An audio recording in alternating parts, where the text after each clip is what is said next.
Welcome to Grandma's kitchen. வாழ்க வளமுடன், வாழ்க பல்லாண்டு. எல்லாரும் எப்படி இருக்கீங்க? நான் இன்னைக்கு ரொம்ப நல்லா இருக்கேங்க. இன்னைக்கு நம்ம பார்க்க போறது கனகாம்பர சட்னி. என்னடா மல்லிகைப்பூ சட்னி, கனகாம்பர சட்னி அப்படின்னு சொல்றாங்களேன்னு பாக்குறீங்களா? கலர் கலரா இருந்தா எல்லாரையும் அட்ராக்ட் பண்ணலாம் இல்லைங்களா? அதுக்கு தான் நம்ம கனகாம்பர சட்னி எப்படி செய்யறதுன்னு காமிக்கிறேன் உங்களுக்கு. ஃபர்ஸ்ட் வானலி போட்டுக்கலாங்க. அதுல கொஞ்சமா எண்ணெய் ஊத்திக்கலாம்.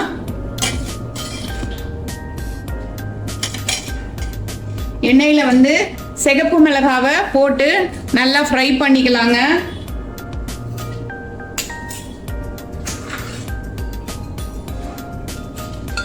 சிகப்பு மிளகாவை போட்டு கொஞ்சம் ஃப்ரை பண்ணிட்டு ஃப்ரை ஆனப்புறம் அதை ஓரமாக எடுத்து வச்சிடலாம். அதுக்கப்புறம் அதே வானலியில் சின்ன வெங்காயம் உரிச்சு வச்சுருக்கோம் பாருங்க, அது ஒரு கப் அளவு போட்டுக்கலாம். அதுக்கு உரிச்சு வச்ச பூண்டு ஒரு 10-15 பல் போட்டுக்கலாங்க. போட்டு கொஞ்சமாக இதில் உப்பு சேர்த்துக்கலாங்க. உப்பு சேர்க்கறதுக்கு காரணம் சீக்கிரமாக ஃப்ரை ஆயிரும். வெங்காயம் பூண்டு எல்லாம் சீக்கிரமாக ஃப்ரை ஆயிருங்க. அதனால் கொஞ்சமாக கல்லுப்பு சேர்த்து கொஞ்சம் நல்லா ஃப்ரை பண்ணிடலாம். இப்போ ஒரு கப் தக்காளியை போட்டு ஃப்ரை பண்ணலாங்க. தக்காளி ஃப்ரை பண்ணுறப்ப ஒரு 10 கிறிஸ்டல் சுகரை அதில் போட்டு ஃப்ரை பண்ணோம்னா தக்காளி நல்லா பஞ்சாட்டம் சீக்கிரமாக ஃப்ரை ஆயிருங்க. பாருங்க, பார்க்கலாம். இப்போ சின்ன வெங்காயம் பிளட் பியூரிஃபையருங்க. பிளட்ல உள்ள நல்ல கெட்டதை எல்லாமே நல்லா நீக்கிருங்க. அதே மாதிரி பூண்டு நம்ம கொலஸ்ட்ராலை நல்லா கண்ட்ரோல் பண்ணுங்க. குட் கொலஸ்ட்ராலை அது சேஞ்ச் பண்ணுறதுக்கு யூஸ் ஆகுதுங்க.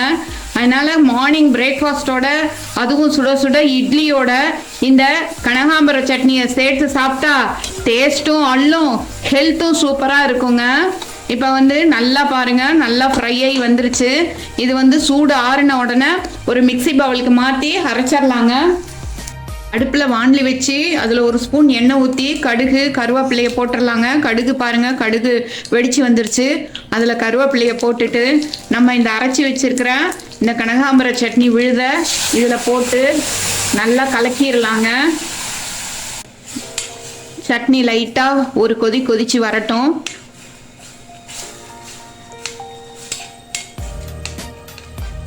இதை நம்ம இப்போ ஒரு சர்விங் பவுலுக்கு மாற்றிடலாம். தேங்க்ஸ் ஃபார் வாட்சிங் அவர் கிராண்ட்மாஸ் கிச்சன். வாழ்க வளமுடன், வாழ்க பல்லாண்டு. எல்லாரும் நம்ம வீடியோவை பாருங்கள், ஷேர் பண்ணுங்கள், சப்ஸ்கிரைப் பண்ணுங்கள், லைக் போடுங்க. தேங்க்யூ.